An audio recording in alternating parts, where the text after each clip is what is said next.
Muito bom dia para você, agora 7h04. Bora começar mais uma edição do Tá Na Hora. A sua rádio onde você estiver. Entrevistas, notícias, opinião. Tá na Hora Transamérica. A informação onde você estiver.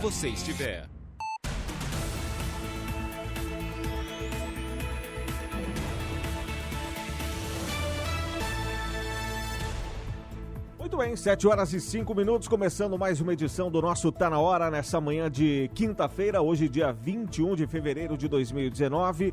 Temperatura vai registrando 20 graus. Já daqui a pouquinho tem a previsão do tempo com o Ronaldo Coutinho aqui dentro do nosso Tá Na Hora, com as primeiras informações do dia para você a partir de agora aqui na Transamérica. Criciúma, todo o litoral norte do Rio Grande do Sul, o sul de Santa Catarina vai nos acompanhando. Bom dia, Vinícius. Bom dia, Janton Lopes. Bom dia, ouvinte Transamérica. O destaque hoje do Dois Toques não poderia ser diferente, falando do Criciúma Esporte Clube, que joga hoje em casa contra a equipe do Oeste. Criciúma tem que vencer, porque senão algumas cabeças vão rolar dentro do Criciúma. Bom, e daqui a pouquinho também, né, tem o Rogério Dimas trazendo todas as informações do Criciúma Esporte Clube. O Criciúma que entra em campo hoje pela Copa do Brasil, enfrentando o Oeste.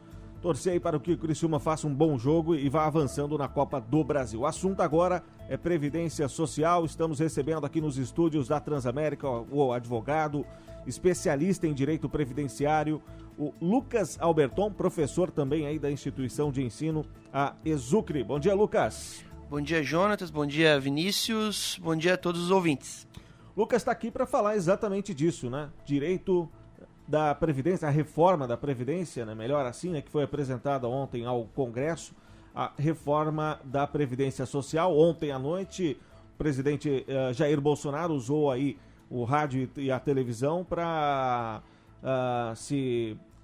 falar, né, sobre a reforma da Previdência, né, que já começa então a tramitar no Congresso, né, para que a reforma passe, né. Já muito se discute, há muitos anos se discute que a reforma, de fato, ela é necessária, né? Há muitos anos isso, já na década de 90, Fernando Henrique Cardoso tentou passar uma reforma, não conseguiu por um voto, Lula também não conseguiu fazer a reforma, a Dilma não fez a reforma, o Temer tentou fazer a reforma, mas agora uma das propostas de campanha do presidente eleito Jair Bolsonaro era de fato a reforma. Tem aí essa gordura de popularidade para poder aprovar essa reforma da Previdência nesses primeiros 6 meses, e é o que ele está fazendo. Apresentou ontem a proposta. A proposta divide muitas opiniões, sempre que quando se fala em Previdência divide muitas opiniões, né? Uns alegam que ela é deficitária, outros superavitária. A real é que ninguém sabe de fato se ela é deficitária ou não, né? E o Lucas está aqui, né, para a gente avaliar rapidamente alguns pontos aí dessa proposta que foi enviada para o Congresso. Lucas, alguma coisa já de cara chama a atenção nessa proposta do governo Jair Bolsonaro?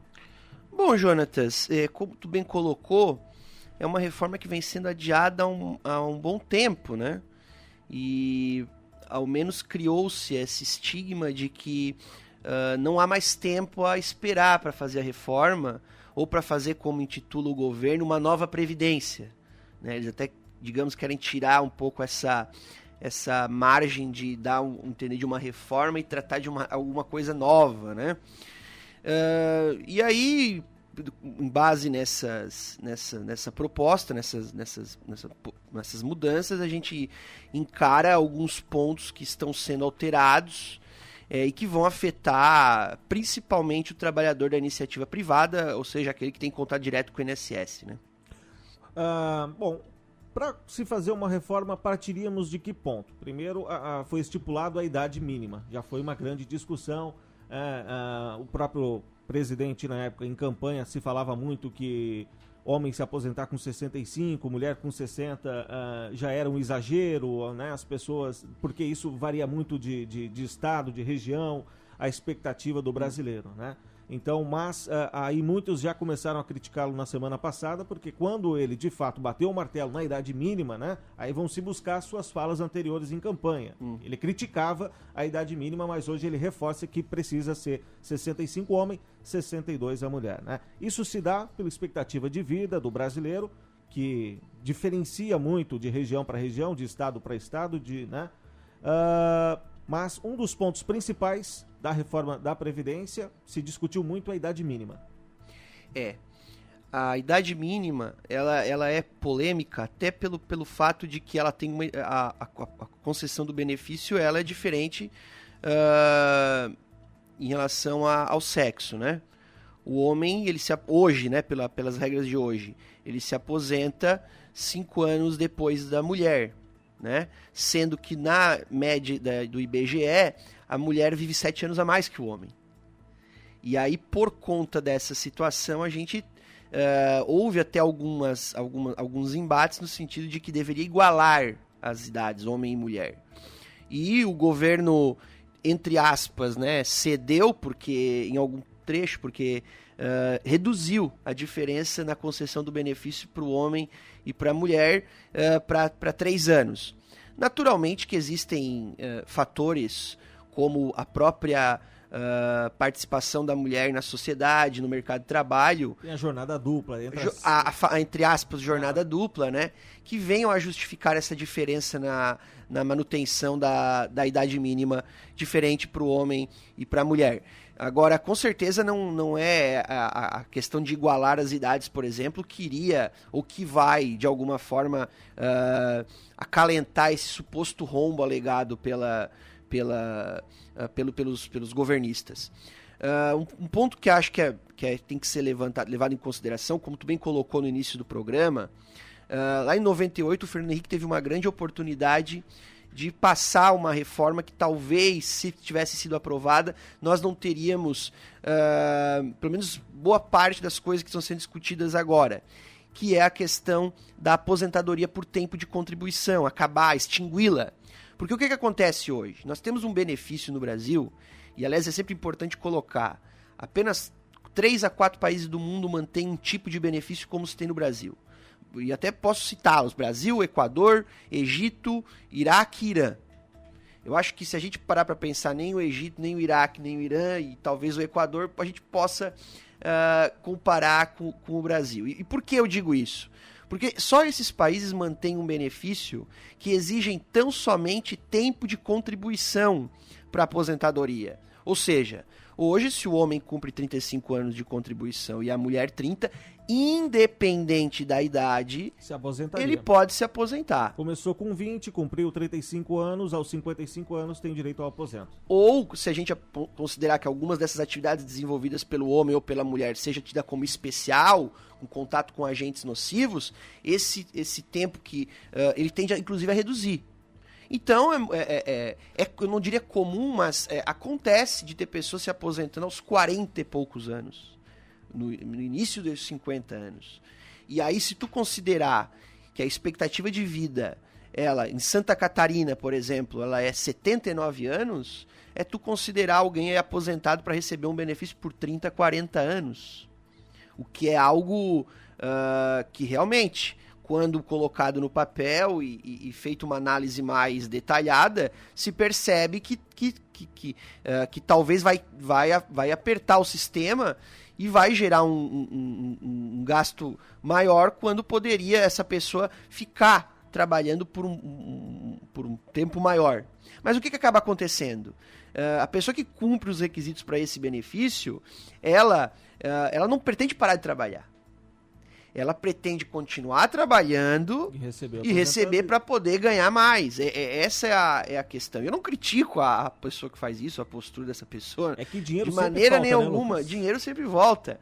E, naturalmente, se há um direito ali posto, ela tem que exercer. Agora, isso foge muito à ideia de um sistema de previdência social em qualquer lugar do mundo, porque a gente tem que considerar a previdência como algo que venha socorrer eventos, riscos sociais que a pessoa está sujeita, como, por exemplo, a doença, a invalidez, a morte, a idade avançada, né? E a aposentadoria por tempo de contribuição, que vai exigir tão somente o tempo de contribuição, ela foge um pouco desses riscos sociais. Porque o sistema não é uma capitalização. Eu não pago previdência para depois, fazendo uma analogia com a telecena, eu pago previdência para depois, quando passar o tempo, pegar parte dos valores devidamente atualizados. Não é assim. Eu simplesmente trabalho e a partir do momento que eu sou acometido por um desses riscos sociais, eu tenho direito ao benefício. Então, a aposentadoria por tempo de contribuição, da qual a proposta do Bolsonaro agora pretende extinguir, obviamente que isso de maneira gradual, é algo que já poderia ter sido feito, como tu falou, na época do Fernando Henrique, e que por exatamente um voto, acabou não passando. Precisava de 308, ficou em 307, e aí, lamentavelmente, a gente está pagando a conta agora. A gente está pagando a conta agora. Bom, também se há proposta, o Lucas tocou nesse assunto agora, né, da criação do sistema de capitalização. Parece ser um ponto bom, positivo na reforma da Previdência, né? Teoricamente parece ser bom, né? Assim, ó, a princípio, eles não dão ainda as coordenadas de como seria esse regime de capitalização. Eles apenas apresentam eles querem tornar constitucional essa possibilidade, porque depois fica mais fácil discutir uma lei para isso. Agora, tem que olhar esse sistema de capitalização assim... Países desenvolvidos em primeiro mundo, principalmente os Estados Unidos, né, que eles tomaram como referência. Mas tem que olhar com muito cuidado, porque o Chile, se a gente pegar o país mais próximo aqui, o Chile, é um país que desde 1981 extinguiu a previdência pública em prol de um regime privado de capitalização. Qual é a situação do Chile hoje, para resumir? Existem 7 AFPs, que chama, administradoras de fundo de pensão. O trabalhador, ele tem que contribuir, ele tem um percentual do salário dele que vai ser repassado e ele vai escolher uma dessas AFPs. Qual que ele se enquadra melhor? Em qual que oferece melhores condições, digamos assim. Naturalmente que, por se tratar de um sistema privado de capitalização, o dinheiro que ele faz essa contribuição é um dinheiro que vai ser, digamos, investido por essa AFP para depois retornar para ele quando ele cumprir os requisitos para aposentadoria. E desde 81 até hoje, o que se observa no Chile? Hoje, 90% das pessoas que acabaram se aposentando pela AFP ganham menos que um salário mínimo.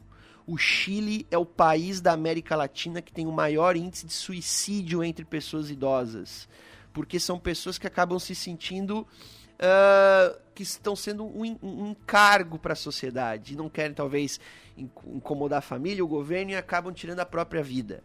E isso é uma coisa muito séria a se pensar, porque hoje o Chile ele é totalmente privado. E o que nós acompanhamos no Chile hoje? Uma série de projetos políticos, né, enfim, de lei, para tentar trazer à tona novamente a previdência pública, né? E aí, o que se comenta no Chile hoje? Que as únicas pessoas que se deram bem com a previdência privada são os próprios membros das administradoras de fundo de pensão, porque eles acabam pegando esse dinheiro e não investindo no próprio país, investindo fora do país. Tem investimento de AFP dentro do Brasil, a AFP chilena. Então, a gente tem que olhar com muito cuidado essa questão da capitalização, que pela proposta, na verdade, vai só... vai ter um reflexo simplesmente para quem entrar no sistema agora. Quem já está inserido não teria o direito à capitalização, mas se daqui a pouco isso vier a ser aprovado e regulamentado, vai ser criado esse fundo de capitalização, e se a pessoa optar por ele, tem que optar com muito cuidado, exatamente para não acontecer o que aconteceu no Chile. Bom, é natural, né, dentro da política, né, esse poder de barganha. Então o governo vai lá, criou, né, uma reforma da Previdência Social muito rígida, claro, envia ao Congresso e agora vai ser debatido. Dali muitas coisas vão cair, vai ser mudado algumas alterações. Mas de modo geral, Lucas, na sua opinião, né, trabalha com isso, estuda isso, a reforma da Previdência parece que é unânime, precisa ser feita no Brasil há muitos anos, né? Mas, de forma geral, ela trará benefício essa nova proposta do governo? Bom, para o governo, como se estima uma economia aí nos próximos 10 anos de 1 trilhão, né? 1 trilhão de reais. De economias, né? De economias, porque a dívida pública é muito alta, enfim. Agora, analisando o texto da forma que ele está posto... É um texto muito cru ainda, para a gente conhecer. Ele é cru, mas ele é um texto bem redigido, ele é muito claro em alguns pontos. Ele tira, ao meu ver, ele diminui, se isso aprovado da forma que está, ele vai diminuir consideravelmente a judicialização. porque hoje o INSS é o órgão federal que mais tem processos contra, em âmbito federal, e a gente percebe que uma das intenções dessa proposta é exatamente diminuir a judicialização de processos contra o INSS, porque ele fecha algumas teses que judicialmente são reconhecidas hoje. Então são processos que a União sofre. Que a União sofre, obviamente. E então, nesse ponto, a gente percebe eu não diria uma evolução, mas uma tentativa de diminuir a judicialização de processos. Por outro lado, o que a gente estava conversando anteriormente é que o texto, apesar de ele intentar, digamos assim, diminuir privilégios e uma economia, os cofres públicos, enfim, ele acaba atingindo no primeiro momento, de uma maneira bem árdua, a população mais pobre. Né? Isso que deveria ser os mais favorecidos. Que é o que teoricamente deveriam ser os mais favorecidos. Eu vou dar só um exemplo. O benefício assistencial, que é o conhecido LOAS, que aliás é um benefício de seguridade social assistencial, mas que obviamente quem paga eles e fiscaliza é o INSS. O LOAS ele é concedido hoje para as pessoas idosas com mais de 65 anos, seja homem, seja mulher, e não tá igual, há uma igualdade aí na idade. E o valor é um salário mínimo, desde que tu venha comprovar baixa renda. Ponto. Naturalmente que tem uma lei ordinária, complementar, que vai exigir, para a concessão desse benefício, que a renda per capita familiar seja inferior a 1/4 do salário mínimo. O Supremo Tribunal Federal, já em 2013, ele declarou inconstitucional esse requisito. Porque parem para pensar, imagina um casal de idosos vivendo juntos e apenas vivendo com um salário mínimo por mês. Se tu dividir esse salário mínimo por 2, dá acima de 1/4 do salário mínimo. Sendo que a despesa desse pessoal com medicação, com alimentação, com vestuário, com as despesas da casa, ela é muito maior. E o Supremo, ao declarar inconstitucional esse requisito, naturalmente que os tribunais eles acabam flexibilizando essa regra e levam em consideração a despesa mensal oferida por esse grupo familiar.